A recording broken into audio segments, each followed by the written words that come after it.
اسلام قبول کرنے کے بعد انہیں سلطان کی خاص نگرانی میں فن حرب کی اعلیٰ تعلیم دی جاتی تھی۔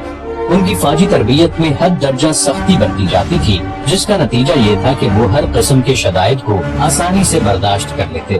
اپنے والدین، وطن اور مذہب سے چھوٹنے کے بعد ان کی تمام امیدیں سلطان کی اطاعت، دولت عثمانیہ کی خدمت اور اسلام کی حمایت سے وابستہ ہو جاتی تھی، اور یہی ان کی زندگی کا نصب العین تھا۔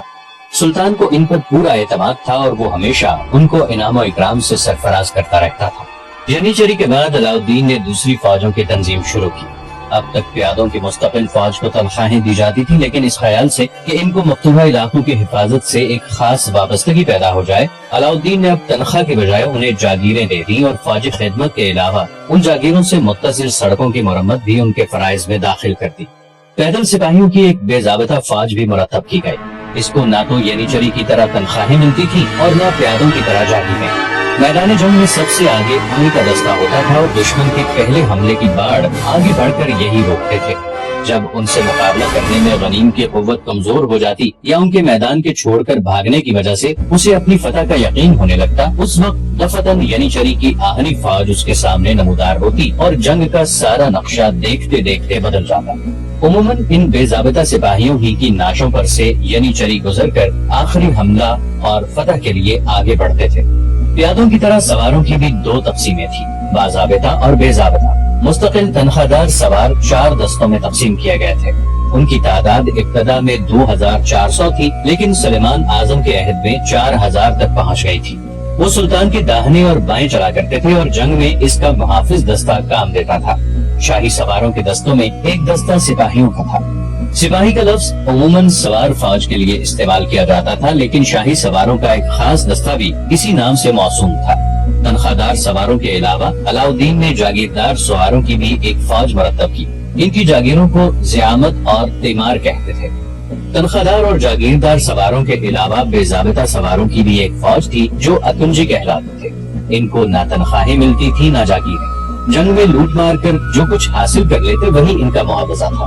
قدیم دستور کے موافق عثمانی فوجوں کی روانگی کے وقت یہ ایک بڑی تعداد میں بلائے جاتے تھے۔ یہ گویا مقدمۃ الجیش تھے اور باقاعدہ افواج کے لیے پہلے ہی سے راستہ صاف کر رکھتے تھے۔ دشمن کے دلوں میں ان کی دہشت بھی ینیچری اور سپاہیوں سے کم نہ تھی، لیکن انہی کو سب سے زیادہ خطرات کا سامنا بھی کرنا پڑتا۔ علاؤالدین نے اپنی فوجی اصلاحات سے ترکوں کی ایک باضابطہ اور مستقل فوج تیار کر دی، جس کی نظیر 1 صدی تک یورپ میں پیدا نہ ہو سکی۔ چارلز ہفتم شاہ فرانس کے 15 فوجی دستے، جو عہد جدید کی پہلی مستقل فوج سمجھی جاتی ہے، اور خان کی مستقل اور تنخواہ دار سپاہ سے پورے 100 برس بعد وجود میں آئے۔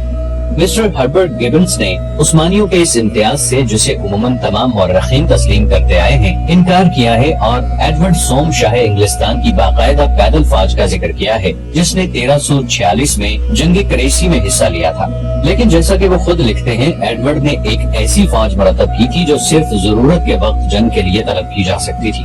برخلاف اس کے اور خان کی فوج ایک مستقل فوج تھی، جسے باقاعدہ تنخواہیں دی جاتی تھی اور جو ہمہ وقت جنگ کے لیے مستعد اور تیار رہتی تھی۔ چنانچہ یہ امر مسٹر گبنس کو بھی تسلیم ہے کہ فوج کی مکمل تنظیم اور اسے ہمیشہ جنگ کے لیے تیار رکھنے کی اولیت عثمانیوں کو ہی حاصل ہے۔ علاؤالدین کے فوجی نظام کی ایک نمایاں خصوصیت یہ تھی کہ بادشاہ اور فوج کے درمیان براہ راست تعلق پیدا ہو گیا اور درمیانی اشخاص کی ضرورت باقی نہیں رہی، جن کی وساطت سے عثمان اور ارطغرل کے سپاہی فراہم ہوتے تھے۔ بے ضابطہ پیدل اور سوار فوجوں کے علاوہ جو صرف لڑائی کے موقع پر بلائی جاتی تھی، بقیہ تمام فوج تنخواہ دار یا جاگیردار تھی اور سب کی کمان سلطان کے ہاتھ میں تھی۔ مسٹر گبنس نے ایک قدیم اور واقف کار سیاح بروکئی کا بیان نقل کیا ہے کہ عثمانیوں کو پہلے ہی سے معلوم ہو جاتا تھا کہ عیسائی فوجیں کب آ رہی ہیں اور کہاں سے ان کا مقابلہ کرنا مفید ہوگا۔ وجہ یہ تھی کہ عثمانی جنگ کے لیے ہمیشہ تیار رہتے تھے اور ان کے چاوش اور جاسوس صحیح رہنمائی کرتے تھے۔ یہ سیاح لکھتا ہے کہ وہ عثمانی دفتن روانہ ہو سکتے ہیں اور 100 عیسائی سپاہی بنسبت 10,000 عثمانیوں کے زیادہ شور کریں گے۔ ٹیبل بجتے ہی وہ فوراً کوچ کر دیتے ہیں اور جب تک حکم نہ ملے ہرگز اپنے قدم نہیں روکتے۔ ہلکے اسلحے سے مسلح ہونے کی وجہ سے وہ ایک رات میں اتنی مسافت طے کر لیتے ہیں جتنی ان کے عیسائی حریف 3 دن میں طے کرتے ہیں۔ علاؤالدین پہلے عثمانی ترک ہیں جسے پاشا کا خطاب ملا۔ اس کے بعد یہ خطاب اور خان کے سب سے بڑے لڑکے سلیمان کو دیا گیا۔ شروع میں پاشا کا خطاب عثمانی فرما روا کے بڑے لڑکے کے لیے مخصوص تھا، لیکن مراد اول کا بڑا لڑکا چونکہ باغی ہو گیا تھا اور بقیہ لڑکے اس وقت نابالغ تھے، اس لیے مراد نے یہ خطاب قرا خلیل کو دیا۔ اس کے بعد ولی عہد کی تخصیص جاتی رہی اور بڑے بڑے فاجی اور ملکی عہدیداروں کو بھی یہ خطاب دیا جانے لگا۔ اسی طرح وزارت کا عہدہ بھی علاء الدین کے بعد شاہی خاندان سے نکل گیا، اور خان نے اپنی حکومت کے پہلے ہی سال یعنی 726 ہجری یا 1326 عیسوی میں نائکومیڈیا پر قبضہ کر لیا۔